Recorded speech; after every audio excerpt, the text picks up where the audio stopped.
तुम्ही धोरण म्हणून एखादी गोष्ट करणं आणि तत्व म्हणून स्वीकारणं यात फरक आहे. महिला संघामध्ये नाही याला मुख्य कारण असतं की महिलांना RSS कल्ट अख्खा RSS प्रोजेक्ट हा सेकंड सिटीजन आणि सेकंड सेक्स मानतो. महिलांचा उद्धार हा अहिल्याचा उद्धार रामाच्या पायाने होणार. त्यामुळे तुम्ही लक्षात घ्या की महिलेचं स्थान हे पुरुषाच्या पायाकडे आहे. ह्या तत्वप्रणालीला अंगीकारलेले संघटनेला तुम्ही देशात राज्य करायला देता तेव्हाच तुम्ही महिलांबद्दल काही प्रश्न उपस्थित करू नये हे स्वाभाविक आहे. महिलांशिवाय चालत नाही म्हणून ते महिला आहेत तिथे. त्या रिस्पेक्टफुली किंवा त्यांचं तत्व म्हणून किंवा इक्वल सिटीजन आणि इक्वल सेक्स म्हणून त्यांना चान्स मिळालेला आहे असं अजिबात. सोनिया गांधींसारख्या एका महिलेबद्दल त्यांनी जे लिहिलेलं आहे, जे फोटो टाकले, जी बदनामी केली ते तुम्ही वाचलं पाहिलं की त्यांच्याकडनं अशी अपेक्षाच करू नका. 50 लाख की गर्लफ्रेंड, काँग्रेस की विधवा, दीदी ओ दीदी अशी जी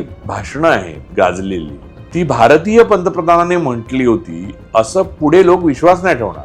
हा भारतीय इतिहासातला एक काळा कालखंड म्हणून ओळखला जाईल.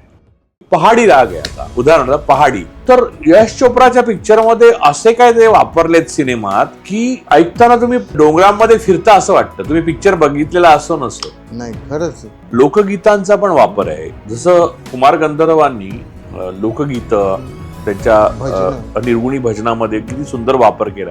तर इथे SD आणि RDनी नॉर्थ ईस्टचं जे म्युझिक आहे कमाल त्याचा इतक्या प्रकारे वापर केलाय सुंदर. अर्थात किशोर कुमारांचा आवाज आहे त्याच्यामध्ये. एक गाणं सांगतो तुला, ओ माझी रे. ते गाणं ऐकताना तुम्हाला परफेक्ट कळतं की काय चाललं असेल ते पडद्यावर. म्हणजे एवढं सिंक असावं म्युझिक आणि पडदा हे भारतातच झालंय बघ. लक्षात घे की वेस्टर्न सिनेमा म्हणजे माझा वेस्टर्न सिनेमा माझ्या अभ्यासाचा विषय आहे, खूप आवडीचा विषय आहे. पण त्याच्यामध्ये ह्या प्रकारचं म्युझिकचं कल्चर नाहीये. म्हणजे डर्टी डान्सिंग वगैरे सोडून देऊ आपण. एखादा डर्टी डान्सिंग हा पिक्चरच मुळात म्युझिकवर आहे.